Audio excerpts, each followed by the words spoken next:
তো ওই ক্লাসটা আমি পজিটিভলি তোমাদেরকে উড়িয়ে দেবো, নিয়ে তোমরা একদম ভাববে না, ঠিক আছে? ওকে। আচ্ছা, সামিমা জিওগ্রাফি, ঠিক আছে, চলো শুরু করা যাক। প্রথমে ছবিটা ভালো করে দেখে নাও, ঠিক আছে? শামিমা এখানে জিওগ্রাফির লোক আছে, তাহলে আমাদের কোনো অসুবিধা হবে না, ঠিক আছে? হ্যাঁ, কোথাও কোনো অসুবিধা হলে আমরা শামিমাকে জিজ্ঞাসা করবো, সম্পা সমস্যা বেশ। আফজাল বলছে আপনার পড়া খুব ভালো, থ্যাংক ইউ, ধন্যবাদ ধন্যবাদ, ঠিক আছে। তো এই ছবিটা তোমরা খুব ভালো করে দেখো। ছবিটা দেখো, ছবিটা দেখলে বুঝতে পারছো মোটামুটি ছোটবেলায় যখন ভূগোল পড়তে, তখন বসু মৌলিকের বইতে, তাই তো? বসু মৌলিকের বই তোমরা ভূগোলে পড়তে থাকি। তো সেখানে এই ছবিটা আমরা প্রায় প্রত্যেকেই দেখেছি। এই যে আমাদের সূর্য মামা, তাই তো? আর এই যে আমাদের গ্রহগুলো মোটামুটি ভাবে, ঠিক আছে? তার মধ্যে এই যে নীল রঙের যে গ্রহটা দেখতে পাচ্ছ, এটা হচ্ছে পৃথিবী। আর পৃথিবীর ঠিক পাশেই যে ছোট্ট একটা জায়গা রয়েছে, এটা হচ্ছে চাঁদ, যেটা আমাদেরকে বলা হয় তাকে উপগ্রহ, পৃথিবীর উপগ্রহ, ঠিক আছে? যেহেতু সৌরজগতে পৃথিবী, এটা হচ্ছে বিরাট গ্যালাক্সি। আর এই যে ছোট ছোট বিন্দুগুলো তোমরা ছবি দেখতে পাচ্ছ, এই বিন্দুগুলো হচ্ছে আর কিছুই না, বিন্দুগুলো হচ্ছে তারা। এটা হলো সব মিলিয়ে একটা বিরাট বড় গ্যালাক্সি। সেই গ্যালাক্সির ভেতর মানে সৌরজগৎ, সেই সৌরজগতের ভেতর একটা ছোট্ট গ্রহ হচ্ছে পৃথিবী। আর সেই পৃথিবীতে প্রাণ আছে।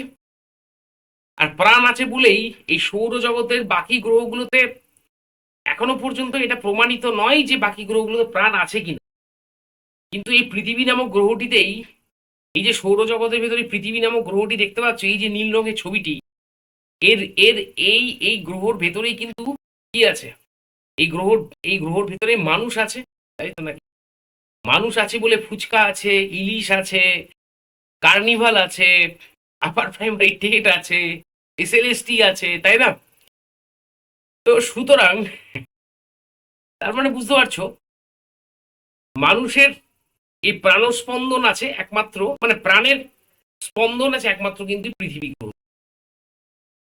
তো বিষয় এটা হচ্ছে যে এই যে আমরা সোলার সিস্টেমটা পড়বো, সোলার সিস্টেমটা, এই সোলার সিস্টেমটাকে যদি আমরা একটা ভেন ডায়াগ্রাম করি, তোমরা মোটামুটি ভেন ডায়াগ্রাম ব্যাপারটা তোমরা মোটামুটি সবাই জানো। তো ভেন ডায়াগ্রাম যদি করি আমরা, তাহলে দেখো সবার উপরে রয়েছে সূর্য, তাই তো নাকি? আমরা সবাই জানি সূর্য নক্ষত্র। সূর্যকে প্রদক্ষিণ করছে গ্রহগুলো একটা অরবিটে, একটা নির্দিষ্ট অরবিটে।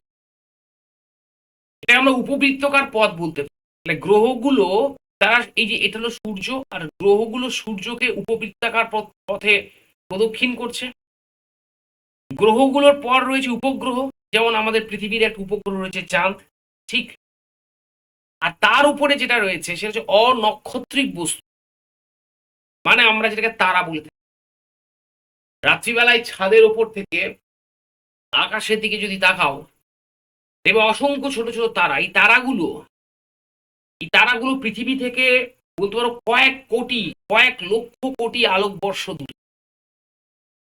এই তারাগুলো বিভিন্ন রকমের গ্যাস এবং ছোট ছোট বস্তু দিয়ে তৈরি হয়, এবং এই তারাগুলোর এক একটা অংশ বহু পুরনো যখন হয়ে যায়, যেমন আমাদের খাবার দাবার অনেক দিন রাখলে কি হয়, তোমার খাবারটা পচে যায়। তুমি তারাও কিন্তু পুরো হয়ে যায়, তখন তারা একটা একটা অংশ খসে যায়।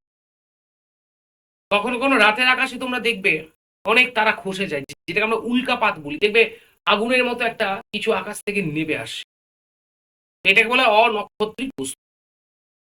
এবার আসো আমাদের সৌরজগৎ নিয়ে। মূলত আমি যদি তোমাদের জিজ্ঞাসা করি যে আমাদের সৌরজগতে মোট কতগুলো গ্রহ রয়েছে, দেখি উত্তর দাও দেখি।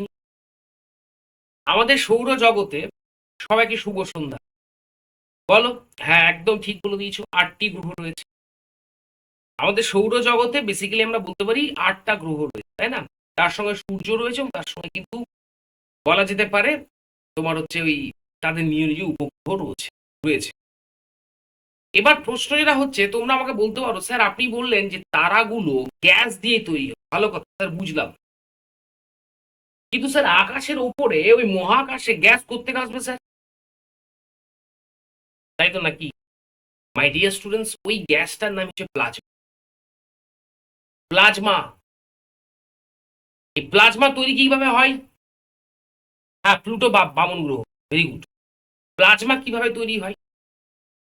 যখন ভয়ঙ্কর বৃষ্টি হয়, বজ্রবিদ্যুৎ তোমরা প্রত্যেকে দেখে থাকো। বিদ্যুৎ পড়া যেটাকে বলে, মেঘ ডাকে না? তো যখন এই দুটো ভারী মেঘের সংঘর্ষ হচ্ছে, তখনই তো ওই বিদ্যুৎ বা লাইটিং যেটাকে আমরা বলে থাকি সেটা পড়ে। যখন ওই দুটো বড় মেঘের সংঘর্ষ হচ্ছে, অ্যাট দ্যাট টাইম ওই সংঘর্ষের ফলে যে ওই সংঘর্ষের ফলে দুটো ভারী মেঘের সংঘর্ষের ফলে কি হচ্ছে, একটা গ্যাস তৈরি হচ্ছে। এই গ্যাসগুলোকে বলা হয় প্লাজমা। এই প্লাজমাগুলো বা এই গ্যাসগুলোই কিন্তু এই মহাকাশে বিভিন্ন গ্রহ বা নক্ষত্র তৈরি করতে কিন্তু সাহায্য। কি বললাম বুঝতে পেরেছো? সৌরজগতের মানে গ্রহ উপগ্রহ বাদ দিলে সৌরজগতের অন্যান্য যে সমস্ত মানে উপাদানগুলো রয়েছে সেগুলোকে বলা হয় কি জানো? সৌরজগতের বস্তু। ঠিক আছে, এবার আসো সূর্য সম্পর্কে আমাদের জানা। সূর্য, আমরা এটা মোটামুটি সবাই জানি, সূর্য হচ্ছে নক্ষত্র। সূর্য পৃথিবীর চারিদিকে ঘোরে না, বরঞ্চ পৃথিবী সূর্যের চারিদিকে ঘোরে, তাই তো? এটা আমরা সবাই জানি। মাই ডিয়ার স্টুডেন্টস, এই যে সূর্য ভয়ঙ্কর আগুনের গোলা, তাই না? বৈশাখ মাসের রোদ বলো বা এখনো যে রোদটা দিচ্ছে গা পুড়িয়ে দিচ্ছে। বেসিক্যালি এই যে সূর্যর সৃষ্টি কিভাবে হয়েছে? হ্যাঁ, সূর্যতে কিন্তু মানে সূর্য একটা বলতে পারো একটা বল, একটা গরম গ্যাসের বল। এবং সূর্য যে দুটো গ্যাস দিয়ে তৈরি হচ্ছে সেই দুটো গ্যাসের নাম হচ্ছে হাইড্রোজেন এবং হিলিয়াম। কি বললাম বুঝতে পেরেছো? সূর্য এমন একটা বলতে পারো আহ, আহ, মানে নক্ষত্র যেটা কিন্তু second দাঁড়াও। সূর্য এমন একটা নক্ষত্র সূর্য এমন একটা নক্ষত্র যেটা কিন্তু তোমার এমন একটা নক্ষত্র যেটা কিন্তু তরলও নয় আবার কঠিনও নয়। কি বললাম বুঝতে পেরেছো? না তরল না কঠিন। এবং সূর্যের এই যে গায়ে মানে পিঠটা, এই যে সূর্যের এই পিঠটা, এই অংশের তাপমাত্রা কত থাকে জানো? প্রায় প্রায় প্রায় প্রায় 6000 ডিগ্রি সেন্টিগ্রেড। এই যে সূর্যের যে পৃষ্ঠ, এই পৃষ্ঠের তাপমাত্রা থাকে 6000 ডিগ্রি সেন্টিগ্রেড। ভাবো, 6000 ডিগ্রি সেন্টিগ্রেড থাকে তাপমাত্রা সূর্যের পৃষ্ঠে। কিন্তু যদি সূর্যের কেন্দ্র, এই যে কেন্দ্র মানে এই অংশ, এই যে অংশ, দাঁড়া ব্ল্যাক করে দিয়ে কালি রংটা ব্ল্যাক নিয়ে, এই যে কেন্দ্রের যে অংশটা, এই অংশটায় যদি যাওয়া হয় তার তাপমাত্রা কত জানো? প্রায় 2 কোটি ডিগ্রি সেলসিয়াস। 2 কোটি ডিগ্রি। বুঝতে পেরেছো? জাস্ট ইমাজিন করো। ইয়েস, আমি মানে ভাবো যে সেটা হচ্ছে, হ্যাঁ বাপি, ওই 5500 থেকে 6000, ওইটাই আর কি। ঠিক আছে, 5500 থেকে 6000, 1.5 কোটি থেকে 2 কোটি ডিগ্রি সেলসিয়াস তাপমাত্রা কেন্দ্র। এবং এবং যে বিষয়টা হচ্ছে, এই যে তাপমাত্রা সূর্যের, এই যে বিরাট একটা ক্ষমতার উৎস সূর্য, এই যে তাপমাত্রা, এই যে তাপটা, এই যে আগুনটা, এই আগুনটা এই আগুনটা কি করে? এই আগুন থেকেই তৈরি হচ্ছে আলো বা তাপ। এই আলো বা তাপের মাধ্যমে তৈরি হচ্ছে হাইড্রোজেন আর হিলিয়াম গ্যাস, যেটা আমাদের পৃথিবীতে। আর এই হাইড্রোজেন আর হিলিয়াম গ্যাসকে তুমি যদি বাদ দিয়ে দেওয়া হয়, মানে ধরো কোনোদিন এরকম মনে হলো যে সূর্যকে আমরা ঢেকে দেবো, পৃথিবীতে হাইড্রোজেন আর হিলিয়াম গ্যাস যদি আসা বন্ধ হয়ে যায়, যদি আলো আসা বন্ধ হয়ে যায় পৃথিবীতে দীর্ঘমেয়াদী ভিত্তিতে, কি হবে মাই ডিয়ার স্টুডেন্টস? আমাদের পৃথিবীতে কোনো প্রাণের অস্তিত্ব। তার মানে একটা বিষয় বুঝতে পারলে তো, যে পৃথিবীতে এই যে প্রাণ সঞ্চার হয়েছে তার একটা বড় কারণ হচ্ছে সূর্যের আলো বা তাপমাত্রা।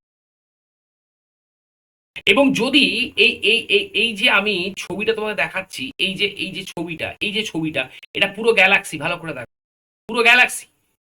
এই গ্যালাক্সি থেকে এই যে গ্যালাক্সির যে টোটাল ওয়েট বা টোটাল যে ওজন, তার 99% ওজন বহন করছে সূর্য একাই নিজে। এবার তুমি সূর্যকে যদি এই গ্যালাক্সি থেকে বাদ দিয়ে দাও তাহলে কি হবে মাই ডিয়ার স্টুডেন্টস? তাহলে গ্যালাক্সির এই যে ব্যালেন্স, এই যে ভারসাম্য, এটা পুরোপুরি নষ্ট হয়ে যাবে। প্রত্যেকটা গ্রহ একে অন্যকে ধাক্কা। কারণ বুঝতে পারলে তো, আমাদের এই গ্যালাক্সি একটা পুরো সিস্টেম ওয়াইজ কিন্তু একটা অদ্ভুত সিস্টেম, একটা অদ্ভুত সিস্টেম।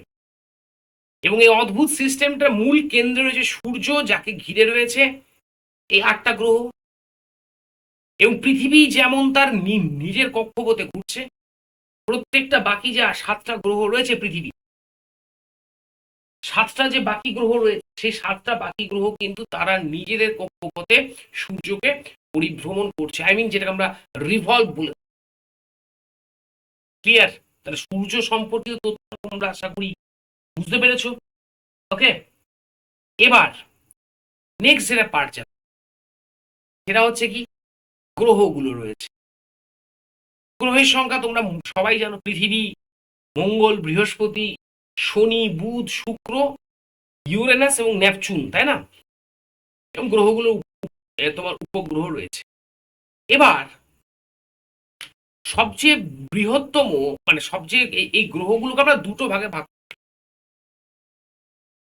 এই যে 8টা গ্রহ রয়েছে মাই ডিয়ার স্টুডেন্টস, এই 8টা গ্রহকে, আচ্ছা বলছি আমার তরফ থেকে কি কোনো মানে আমার এ থেকে তোমার হচ্ছে যে আমি পুষ্পল সূর্য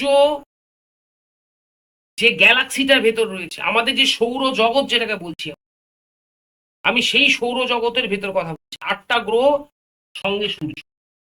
কি বললাম বুঝতে পেরেছো? আচ্ছা, আমি জিজ্ঞাসা করছি যে আমার তরফ থেকে কি কোনো সাউন্ডের প্রবলেম হচ্ছে? বলছি আমার তরফ থেকে কোনো সাউন্ড? আচ্ছা, নো প্রবলেম, বেশ। এবার এই যে গ্রহ যেগুলো রয়েছে, খুব ভালো করে শোনো, গ্রহগুলো আমরা দুটো ভাগে ভাগ করতে পারি। একটা অভ্যন্তরীণ গ্রহ, একটা বাহ্যিক গ্রহ। আমার পিপিটিতে দেওয়া আছে। এবার এই পিপিটির বাইরে খুব ভালো করে জিনিসটা বুঝো, অভ্যন্তরীণ গ্রহ মানে কোন গ্রহ? অভ্যন্তরীণ গ্রহ মানে কোন গ্রহ? অভ্যন্তরীণ গ্রহগুলো মানে হচ্ছে সেই গ্রহ যে গ্রহগুলো পৃথিবীর সরি সূর্যের একেবারে কাছে রয়েছে। 4টে গ্রহ, আমাদের পৃথিবী, মঙ্গল, বুধ, শুক্র। কি বললাম বুঝতে পেরেছো? এই 4টে গ্রহ, ইয়াস, তোমার হচ্ছে যে এই 4টে গ্রহ, পৃথিবী, মঙ্গল, বুধ, শুক্র, 4টে গ্রহ যেহেতু সূর্যের খুব কাছে, তাই এগুলো অভ্যন্তরীণ গ্রহ। আর বাহ্যিক গ্রহ সবাই তোমরা, বৃহস্পতি, শনি, ইউরেনাস এবং নেপচুন, কারণ তারা সূর্য থেকে বেশ খানিকটা, মানে অনেকটাই কিন্তু দূরে রয়েছে। রাইট? এবার সবচেয়ে গুরুত্বপূর্ণ যে প্রশ্নটা হচ্ছে, সূর্যের সবচেয়ে কাছের গ্রহ কোন? সবাই মোটামুটি জানি বুধ, তাই না? বুধ। এবার তোমরা বলতে পারো স্যার বুধ তো সূর্যের পাশের কাছের গ্রহ, বুধে তো স্যার আলো পৌঁছচ্ছে সূর্যের আলো, তাহলে স্যার ওখানে প্রাণ তৈরি হলো না কেন? তাই তো নাকি? আমরা যেটাকে মার্কারি বলি, তোমরা আমাকে প্রশ্ন করতেই পারো স্যার মার্কারি তো সূর্যের খুব কাছের গ্রহ, ওখানে তো স্যার হাইড্রোজেন হিলিয়াম পৌঁছবে, ওখানে তো স্যার সূর্যের তাপ পৌঁছচ্ছে, তাহলে স্যার কেন ওখানে প্রাণ সঞ্চার হলো না? একটাই কারণ, কারণ উষ্ণতাটা দেখ, আমার পিপিটিতে দেওয়া আছে। সূর্যের একদম কাছের যেহেতু, তাই এখানের টেম্পারেচারটা দেখো 430 ডিগ্রি সেলসিয়াস। তোমরা বলো এবার 430 ডিগ্রি সেলসিয়াস। এবং সূর্যকে ওর পরিক্রমণ করতে সময় লাগছে 88 দিন, মানে তার মানে 88 দিন সেটা আবর্তন করতে সময়, মানে সূর্যকে একটা বছরে, মানে আমাদের 365 দিন, সেটা আবর্তনে পরিক্রমণ 88 দিন, আবর্তন লাগছে 58 দিন 17 ঘন্টা। তার মানে ভাবো 430 ডিগ্রি সেলসিয়াস টেম্পারেচারে কি সত্যি কোনো প্রাণী বসবাস করতে পারে? Answer is no. ক্লিয়ার? বেশ, আমি সব কটা গ্রহ তোমার সঙ্গে আলোচনা। এবার শুক্র, মোটামুটি শুক্রকে আয়তনের দিক থেকে, খাতায় পারলে একটু লিখে রাখতে, আয়তনের দিক থেকে শুক্রকে বলা হয় পৃথিবীর যমজ গ্রহ। আমি আরেকবার বলছি, প্রত্যেকে খাতায় লিখে রাখবে, আয়তনের দিক থেকে, আয়তনের দিক থেকে আমরা বলতে পারি শুক্রকে আয়তন, আমি কিন্তু আবারও একদম বলছি, কথাটা খুব ভালো করে শুনবে। আয়তনের দিক থেকে যমজ গ্রহ বলা হয় কাকে? না, আয়তনের দিক থেকে পৃথিবীর যমজ গ্রহ বলা হয় শুক্র।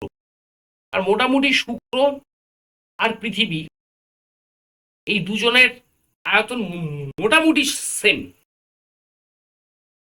সবচেয়ে গুরুত্বপূর্ণ কথা হচ্ছে এখানে টেম্পারেচার হচ্ছে শুক্রতে 465°C।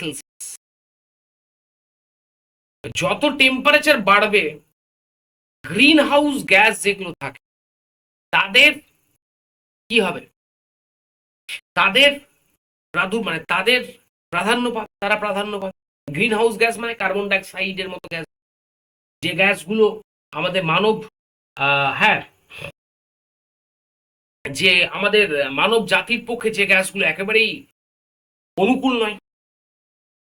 যেহেতু শুক্র বা বুধ, এই কথাটা বুধের ক্ষেত্রেও খাটে, বুধ আর শুক্র যেহেতু এই দুটো গ্রহ সূর্যের কাছে, এবং তোমরা একটু আগে দেখলে যে বুধের আমি বলেছি টেম্পারেচার 430°C, শুক্রের হচ্ছে 465°C, স্বাভাবিকভাবেই এত বেশি কার্বন ডাইঅক্সাইড আছে, উষ্ণতা এত বেশি যে এই ভয়ঙ্কর উষ্ণতায়, প্রথমত উষ্ণতা গরম, তার চাইতেও বড় কথা হচ্ছে এত বেশি কার্বন ডাইঅক্সাইড যে এখানে কোনো মতে কিন্তু প্রাণের সঞ্চার হওয়া সম্ভবপর।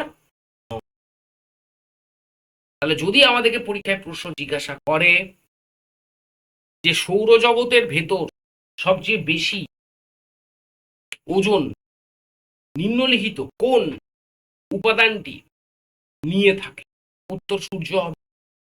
যদি বলে সৌরজগতের গ্রহগুলিকে, কোন কোন গ্রহগুলি বাহ্যিক গ্রহ আর কোনগুলো অভ্যন্তরীণ গ্রহ, আনসার করতে পারে। যদি জিজ্ঞাসা করে যে সেটা হচ্ছে যে সূর্যের একেবারে কাছাকাছি কোন গ্রহ, উত্তর করতে পারে। এবং আয়তনের দিক থেকে পৃথিবীর যমজ গ্রহ কোনটা, সেটা হচ্ছে সূর্য। ক্লিয়ার? জীবনও সম্ভব নয়, একদম একদম। তাহলে এই পর্যন্ত আমি যেটুকু পড়িয়েছি তার উপরে কিন্তু আমি এমসিকিউ তোমাদেরকে খানিকটা দিলাম। নেক্সট আমরা যাবো পৃথিবী। পৃথিবীর দিকে তাকাও। পৃথিবী এমন একটা অবস্থানে, মানে এইখানেই তোমরা স্টিফেন হকিং এর নাম জানো সব। স্টিফেন হকিং, তাকে বলা হয় যে তিনি নাকি 20th সেঞ্চুরির সেরা বিজ্ঞানী। আর অ্যালবার্ট আইনস্টাইনকে বলা হয় না 21st, একবিংশ শতাব্দীর পৃথিবীর শ্রেষ্ঠ বিজ্ঞানী স্টিফেন হকিং। আর 20th সেঞ্চুরির তোমার 20th সেঞ্চুরির গ্রেটেস্ট সায়েন্টিস্টের নাম হচ্ছে আইনস্টাইন। এখন যখন স্টিফেন হকিং এর জিজ্ঞাসা করা হলো, প্রথমে অ্যালবার্ট আইনস্টাইন দিয়ে শুরু। তোমরা অ্যালবার্ট আইনস্টাইন নাম সবাই জানো। অ্যালবার্ট আইনস্টাইন না আমার আটকায়নি তো, ঠিক আছে। অ্যালবার্ট আইনস্টাইনকে যখন জিজ্ঞাসা করা হলো, আচ্ছা আচ্ছা খুব ভালো করে শোনো, পৃথিবীর গ্রহ নিয়ে বলছি। বলা হলো আচ্ছা আপনি কি ঈশ্বরে বিশ্বাস করেন? অ্যালবার্ট আইনস্টাইন প্রথম জীবনে ঈশ্বরে কিন্তু বিশ্বাস করতেন না, বাট পরবর্তীকালে আইনস্টাইনের মতো মানুষ বলেন দেখুন আপনারা যাকে ঈশ্বর বলেন, হয়তো সোকল্ড ঈশ্বরকে আমি, সোকল্ড ঈশ্বরের ব্যাপারটা নিয়ে আমার প্রশ্ন থাকতে পারে, প্রশ্ন আছে বা প্রশ্ন থাকতে পারে, কিন্তু আমি এতদিন পর্যন্ত আমার সমগ্র বৈজ্ঞানিক পড়াশোনার মাধ্যমে যেটুকু জেনেছি, এটা বলতে পারি কোথাও না কোথাও একটা অদৃশ্য শক্তি আছে, যে অদৃশ্য শক্তি পুরো গ্যালাক্সিটা, মানে এইখানেই আসছে কিন্তু ওই তত্ত্বটা, যে তত্ত্বটাকে কিন্তু বিজ্ঞান, স্টিফেন হকিং ঈশ্বরে বিশ্বাস করতেন, কিন্তু কোথাও না কোথাও গিয়ে এই জায়গাটাতে এসে তাকেও থামতে হলো, তাকেও দাঁড়াতে হলো যে আচ্ছা এই যে সৌরজগতের এই যে গ্যালাক্সি যে সিস্টেমটা, এই সিস্টেমের পৃথিবী যার দূরত্ব দেখো ঠিক 15 কোটি কিলোমিটার সূর্য, ঠিক আছে।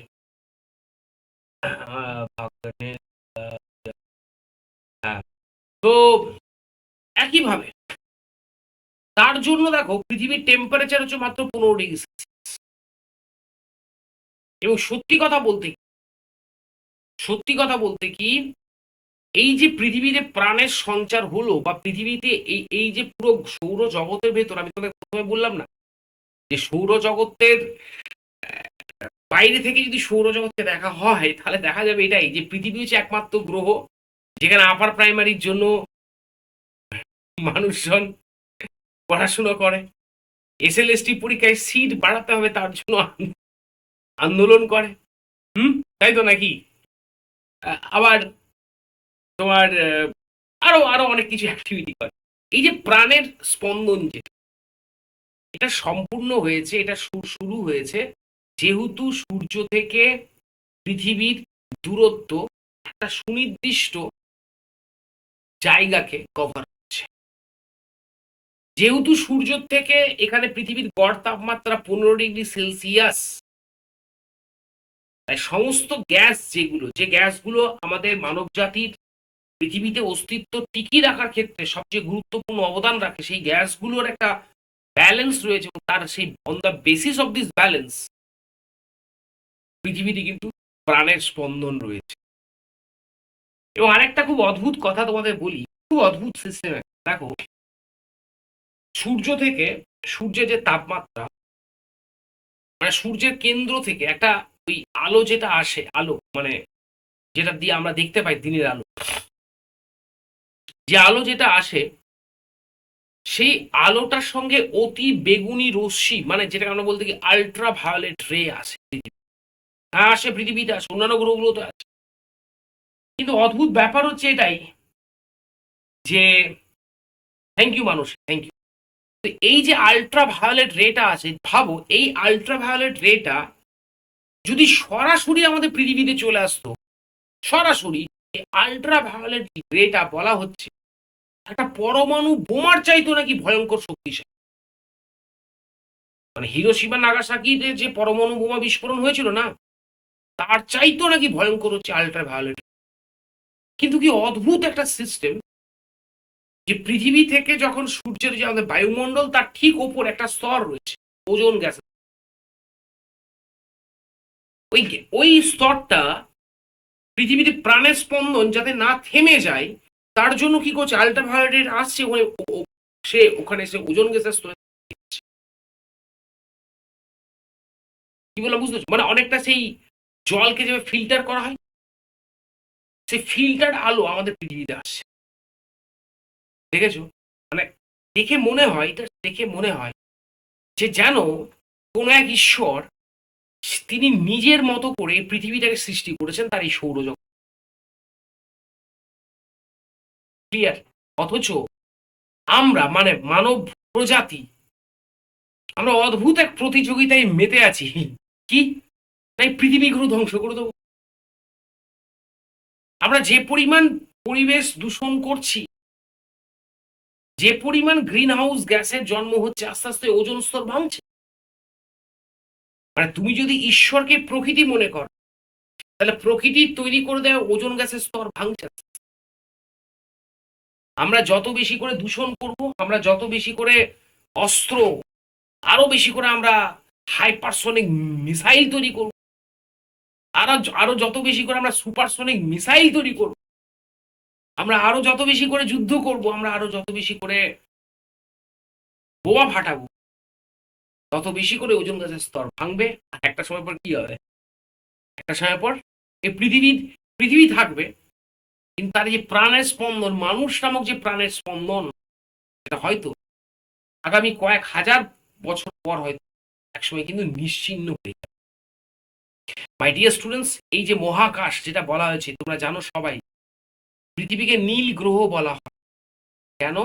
মহাকাশ থেকে এই ঠিক পৃথিবীকে এরকমই দেখ। এই যে আমার ছবিটা এখানে পিপিটিতে তোমরা দেখতে পাচ্ছ, যে ছবিটা তোমরা পিপিটিতে পৃথিবী গ্রহের ছবিটা দেখতে পাচ্ছ, সেটা হচ্ছে, এটা হচ্ছে নীল গ্রহ। এই যে নীল, এই নীলটা কি? রবীন্দ্রনাথ ঠাকুরের ভাষায় এই নীল হচ্ছে অসীম ও জলরাশি, 3 ভাগ জল 1 ভাগ। বুঝতে পেরেছো? এটা হচ্ছে পৃথিবী। নেক্সট আসবে এবার মঙ্গল। দেখো বাবু, মঙ্গল নিয়ে একটা কথা তোমাদের বলে রাখি, মঙ্গল গ্রহ নিয়ে বলা হয়। মঙ্গল পৃথিবীর ঠিক পরেই রয়েছে এবং 22.8 কোটি কিলোমিটার সূর্য থেকে তার দূরত্ব। গ্রহটা খুব ভালো করে দেখো। আমি চেষ্টা করেছি ছবিগুলোকে অবশ্যই এআই যেটাকে বলে আর্টিফিশিয়াল ইন্টেলিজেন্সের সাহায্য নিয়ে ছবিটাকে একটু তোমাদের জন্য আহ, মানে অরিজিনালি আনার চেষ্টা করেছি। মঙ্গল গ্রহকে লাল গ্রহ। লাল গ্রহ কেন? লাল গ্রহ কেন? মঙ্গলে কিছুই নেই, মঙ্গলে মাটিতে একটা অদ্ভুত জিনিস পাওয়া গেছে যেটা হচ্ছে ফেরাস অক্সাইড। আমার পিপিটি তো দেওয়া আছে, ফেরাস অক্সাইড। আরে ফেরাস অক্সাইড এই যে পিপিটিতে যেটা দেওয়া রয়েছে,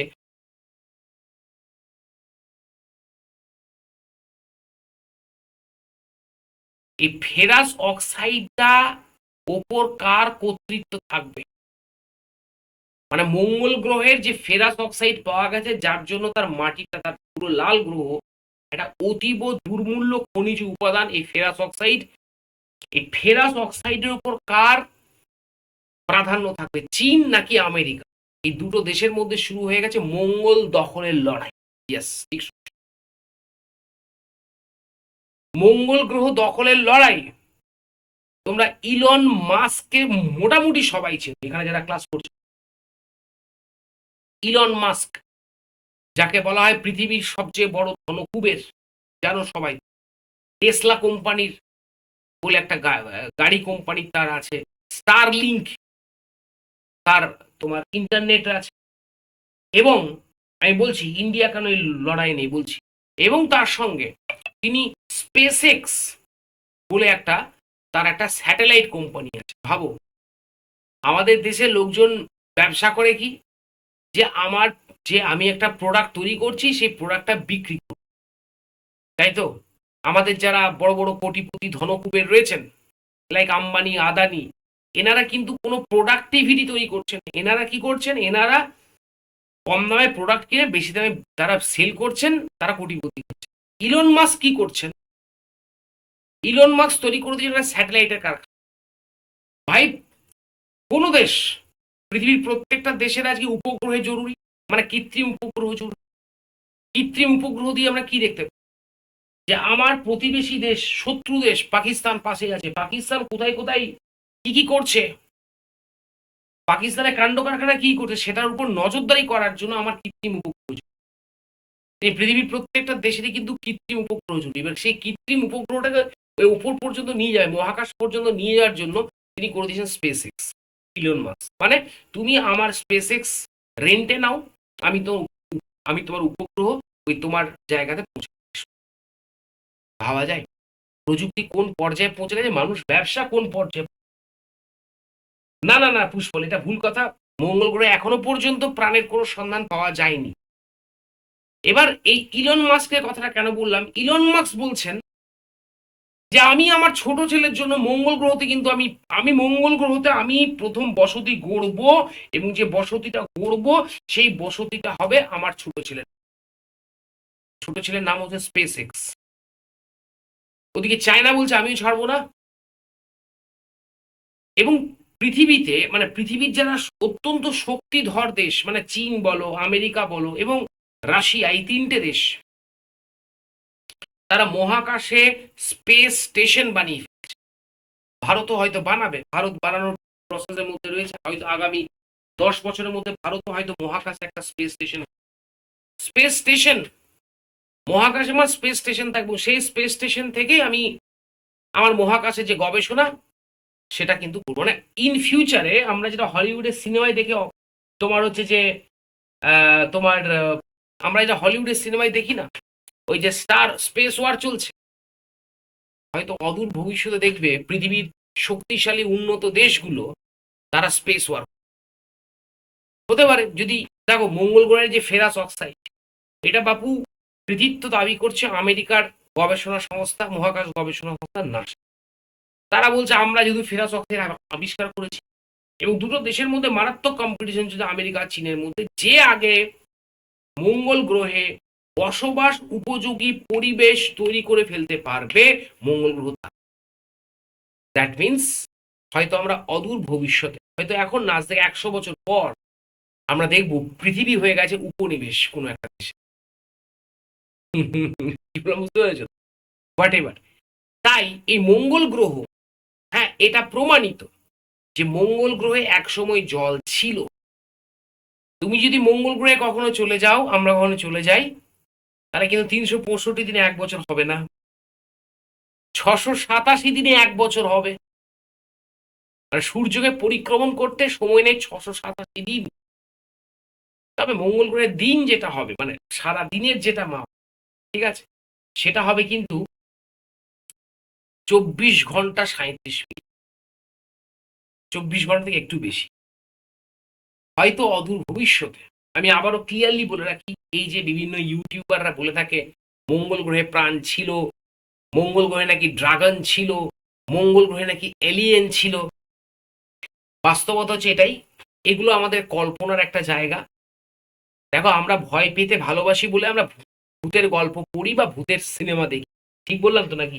আমরা ভয় পেতে ভালোবাসি বলে, আমরা কল্পনা করতে ভালোবাসি বলে আমরা কিন্তু এলিয়েনকে নিয়ে, সত্যি কথা বলতে কি এখনো পর্যন্ত এলিয়েন সম্পর্কিত কোনো তথ্য বৈজ্ঞানিকভাবে প্রমাণিত কিন্তু, এটা তোমাদের একদম ক্লিয়ারলি আমি বলে, বৈজ্ঞানিক দিক থেকে কিন্তু প্রমাণিত নয়, ঠিক আছে? তো আহ, পুষ্পল খুব ভালো কথা লিখেছে, বলে স্যার মঙ্গলে বসতি হলে ভিএফএক্স ছাড়াই কালকি পার্ট 2 শুট হবে। সো হোয়াট এভার, মঙ্গল গ্রহে একসময় জল ছিল, ইয়েস, এবং জল থাকার দরুন সেখানে দেখো প্রাণ তৈরি হলে প্রথমে এককোষী প্রাণী থেকে, অ্যামিবা থেকে, সেটা গবেষণা চলছে। তবে মঙ্গল গ্রহ মনুষ্য বসবাসের আর খানিকটা উপযোগী। এবার আসো বৃহস্পতি। মোটামুটি তোমরা সবাই জানো সৌরজগতে, দেখো আমি জায়গাগুলো একটু গল্পের আকারে বলছি, তোমরা ব্যাপারটা এনজয় করছো তো আমি জানতে চাইছি। নইলে আমি শুধুমাত্র এই গ্রহগুলোকে আমার পিপিটি ধরে পড়ে গেলে পারতাম, কিন্তু আমি একটু থ্যাংক ইউ। তো আমি আহ, একটু গল্পের আকারে তোমাদের সঙ্গে বিষয়গুলো বুঝিয়ে বুঝিয়ে বলছি, এতে তোমরা এনজয় করছো তো? ওকে, থ্যাংক ইউ। এবার আসো বৃহস্পতি, পৃথিবীর সব মানে সব সৌরজগতের সবচেয়ে বড়, এবং যেহেতু সবচেয়ে বড় গ্রহ, এর মাধ্যাকর্ষণ শক্তি কিন্তু মারাত্মক, সবচেয়ে বেশি। বললাম, বুঝতে পেরেছো তো? আমি বললাম না, পৃথিবী ঈশ্বরের একটা অদ্ভুত সৃষ্টি। পৃথিবীতে মাধ্যাকর্ষণ শক্তিটা দেখো এমন একটা ব্যালেন্সিং জায়গায় রয়েছে যে আমরা প্রত্যেকে আমরা আমাদের মতো করে সভ্যতা তৈরি করতে পেরেছি। বৃহস্পতির মাধ্যাকর্ষণ শক্তি মারাত্মক বড়, এবং বৃহস্পতি যদি আমাদের সবাইকে রাখা হয়, ঠিক আছে, বৃহস্পতি তাই দেখবে আমরা কেউ ক্লাস করাচ্ছি, আমরা ঘুরছি, জাস্ট মাধ্যাকর্ষণ শক্তির প্রভাবে আমরা প্রত্যেকে, হয়তো আমি এই ল্যাপটপটা নিয়ে ঘুরছি, এভাবে ঘুরছি, এভাবে ঘুরছি, তোমরাও ঘুরছো। তো দিস ইজ দ্য ওয়াই, এখানে মাধ্যাকর্ষণ শক্তি খুব বেশি, এবং সূর্য থেকে দূরত্ব মোটামুটি 77.8 কিলোমিটার। তার চেয়েও বেশি ইম্পর্টেন্ট, এখানে টেম্পারেচার হচ্ছে প্রায় -150 ডিগ্রি। কি বললাম, বুঝতে পারছি? যেহেতু এখানে মাধ্যাকর্ষণ শক্তি সবচেয়ে মানে অত্যধিক বেশি, তাই দেখো বৃহস্পতি গ্রহতে একটা দিন মানে 9 ঘন্টা 50 মিনিট, যেখানে আমাদের 24 ঘন্টা, 9 ঘন্টা 50 মিনিট। আর পরিক্রমণ করতে সময় নেই 12 বছর। মানে ভাবো, 12 বছরে একটা বছর হবে, ভাবো দেখিনি, তোমরা ভাবো। এই যে তোমরা সবাই বলছো এই 2016 সালে sir last upper primary TET হয়েছে, 2025 চলছে, 9 বছর টেট হয়নি স্যার, 26 হবে হবে। বৃহস্পতি অবশ্য ঠিকই আছে, বৃহস্পতি আমরা পৃথিবীতে থেকেও কিন্তু বৃহস্পতি বৃহস্পতি ফিলিংটা তো পাচ্ছি নাকি বলো? লাস্ট 10 বছর এসএসসি হয়নি, লাস্ট 10 বছর আপার প্রাইমারি হয়নি, আরো 2 বছর টেনে দিলেই কিন্তু পুরোপুরি বৃহস্পতি বৃহস্পতি ফিলিংটা চলে আসে, তাই না? যাই হোক, সুতরাং আমরা পশ্চিমবঙ্গের লোক, আমরা কিন্তু পশ্চিমবঙ্গের যারা সাধারণ শিক্ষার্থী রয়েছে, ঠিক আছে, তারা কিন্তু পশ্চিমবঙ্গে থেকেও কিন্তু বৃহস্পতি বৃহস্পতি ফিলিংটা কিন্তু পাচ্ছে। লাস্ট 10 বছর পর এসএসসি, 9 বছর পর এসএসসি, তাই তো ঠিক বলেছি তো? আপার প্রাইমারি 10 বছর পর হবে, তো বৃহস্পতিতে 12 বছরে একটা বছর হয়, তাহলে 10 বছরে একটা বছর প্রায় পৃথিবী পশ্চিমবঙ্গ, রাইট? যাই হোক, জোকস অ্যাপার্ট। এবার আসলে শনি গ্রহ। এই গ্রহর নাম শুনলে আবার কিছু লোকজন খুব ভয় পেয়ে যায়, বলে স্যার নাম বলবেন না, গ্রহরাজ বলা হয় শনিকে, তাই না? শনি গ্রহ সূর্য থেকে দূরত্ব কত? 142.7 কোটি কিলোমিটার। তাপমাত্রাও বৃহস্পতি থেকে একটু বেশি, ঠিক আছে। হ্যাঁ, হ্যাঁ, সঞ্চারী ঠিক বলেছে, যে সেটা হচ্ছে আহ, নেতারা সবাই বৃহস্পতি ক্যালেন্ডার অনুযায়ী চলে একদম। তো -184°C এবং আবর্তন করে কত 10 ঘন্টা, মানে শনি গ্রহে একটা দিন মানে 10 ঘন্টা, আর 1 বছর মানে 29 বছর 6 মাস। কিন্তু সবচেয়ে বিষয় কি জানো, শনির উপগ্রহ অনেকগুলো রয়েছে, প্রায় 82, 82টা উপগ্রহ রয়েছে, নামকরণ হয়েছে মাত্র 53। আর শনির সবচেয়ে বৃহত্তম উপগ্রহের নাম টাইটান। এবার যে প্রশ্ন হচ্ছে, এই যে শনি গ্রহ তোমরা দেখতে পাচ্ছ, যে শনি গ্রহটা, এই যে চারপাশে একটা বলয় দেখতে পাচ্ছ, নাও দ্য মাই কোয়েশ্চেন ইজ, ঠিক আছে, সেটা হচ্ছে এই যে বলয় যেটা রয়েছে, উজ্জ্বল যে বলয়, এই বলয়টা আসলে কে বলতে পারবে? জিওগ্রাফি যারা লোক আছে তারা বলো দেখি নেমে। শনি গ্রহের চারপাশে এই যে বলয়টা দেখতে পাচ্ছ, ছবিতে খুব ভালো করে দেখতে পাচ্ছ, যারা ভূগোলের লোক আমি তাদেরকে জানতে চাই বলয়টা কি দিয়ে তৈরি, মানে কেন, আমাকে একটু ডিটেলসে বলতে হবে। কিন্তু গ্যাস বলেছে, রুম কি বলেছে, গ্যাস, সৌরভ বলেছে ধূলিকণা, বেশ, আর আর বায়ুমণ্ডল, সাবিনা বলছে বায়ুমণ্ডল, আর না না, তোমরা যদি একটু, মানে শুধু ধূলিকণা দিয়ে তো তৈরি নয়, শুধু ধূলিকণা দিয়ে কি তৈরি, যে তোমরা একটু যদি ব্যাপারটা আমাকে একটু যদি ইন ডিটেলসে বলো, আমি কিন্তু ডিটেলসে শুনতে চাই, যেহেতু তোমরা জিওগ্রাফির লোক, আমি ইতিহাসের লোককে কিন্তু বলছি না, বা বাংলা বা সংস্কৃত লোককে আমি বলারই সাহস রাখতে। শনি গ্রহের এই যে তোমার হচ্ছে কি বলবো, যে এই যে বলয়, যে বলয়টা তোমরা প্রত্যেকে দেখতে পাচ্ছ আমার পিপিটিতে রয়েছে, ঠিক আছে, এই বলয়টা আসলে কি দিয়ে তৈরি বা কিভাবে এটা তৈরি হয়েছে আমি বলি। না নুড়ি পাথর। মাই ডিয়ার স্টুডেন্টস, শনি গ্রহের টোটাল 7টা বলয় রয়েছে। শোনো, এবার শোনো, যারা জিওগ্রাফি নাও তারাও শোনো, যারা জিওগ্রাফি তারাও, 7টা বলয় রয়েছে। কটা বলয় রয়েছে মাই ডিয়ার স্টুডেন্ট? ABCDEFG। কি বললাম বুঝতে পেরেছো? ABCDEFG। এবার প্রশ্ন যেটা হচ্ছে, যে এই যে শনির বলয়গুলো, এই শনির যে বলয়, এই শনির বলয়গুলো আসলে শুধুমাত্র এই যে তোমরা বলছিলে যে স্যার ধূলিকণা দিয়ে তৈরি, কেউ কেউ বলছো স্যার এটা বরফ কণা দিয়ে তৈরি, কেউ কেউ বলছো মানে এ দিয়ে তৈরি, আমি তোমাদেরকে বলি যে সেটা হচ্ছে ওয়াটার আইস, বরফ কণা, তার সঙ্গে রকি মেটেরিয়াল দিয়ে, অর্থাৎ ধূলিকণা তো রয়েছে, বরফ রয়েছে, তার সঙ্গে যেটা হচ্ছে মাই ডিয়ার, সেটা কি, সেটা হচ্ছে তোমার পাথরের, যেটা আমরা রকি মেটেরিয়াল, কি বললাম বুঝতে পেরেছো? এবার এই যে শনির যে বলয় কাঠামোগুলো রয়েছে শনির, তোমাদেরকে প্রথমত বলে রাখি যে শনির আমি বলেছি যে প্রায় 82টা উপগ্রহ রয়েছে, তার মধ্যে 53টার নামকরণ হয়েছে, ঠিক আছে। এবং শনির যে চাঁদ রয়েছে, যে আমাকে একজন বললে যে স্যার আমরা তো শনির চাঁদ, শনির চাঁদ বলা হয়, শনির চাঁদের সংখ্যা, শনি গ্রহের যে চাঁদ রয়েছে শনির 63টা, 63 চাঁদ রয়েছে, চাঁদের মতো উপগ্রহ রয়েছে, কি বললাম 63। এবং বলতে পারো যেটা, যে সেটা হচ্ছে শনির সবচেয়ে যে ছোট চাঁদটা রয়েছে তার নাম হচ্ছে এইগিয়ন, এইগিয়ন। এবং এটা ছবি তোলা হয়েছিল লাস্ট 2008-এর 15 আগস্ট, হোয়াট এভার।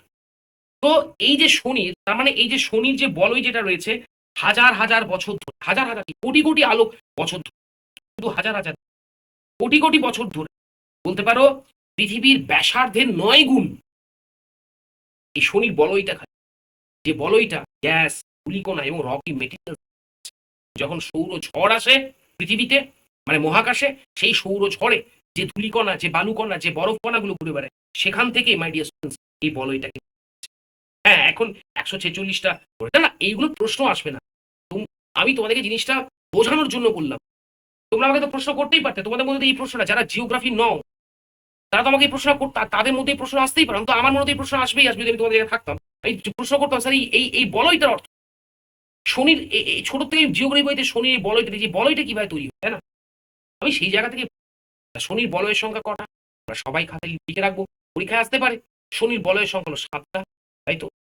এবং আমরা যেটা দেখলাম যে সেটা হচ্ছে শনির চাঁদ রয়েছে কতগুলো, 63টা, 63, তাই তো একদম ঠিক 63টা। আর সবচেয়ে বৃহত্তম উপগ্রহের নাম কি বলুন, তাই চলে আসবে নেক্সট গ্রহ ইউরেনাস। ভালো করে দেখো, ইউরেনাস যে গ্রহটা, এটা হচ্ছে পৃথিবী মানে সৌর জগতের সবচেয়ে শীতলতম গ্রহ, মানে কুলেস্ট, -216°C, চিন্তা করো। -216 থেকে 223। হ্যাঁ, 216 থেকে 223। লাস্ট 2012-তে ইউরেনাসের টেম্পারেচার যখন রেকর্ড করা হয়েছিল সেটা ছাড়িয়ে গিয়েছিল 223°C। তোমরা কি বলবে? হ্যাঁ, 223°C যদি রেখে দেওয়া হয়, ধরো কি হবে? পিয়ালি জমে ভূত হয়ে যাবে নাকি? তাহলে এটা হচ্ছে সৌরজগতের শীতলতম।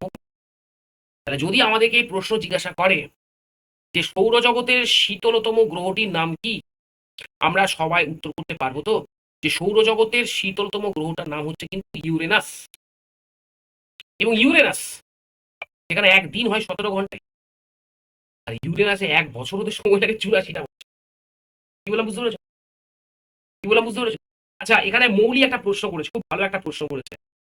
মৌলি আমাকে প্রশ্ন করেছে,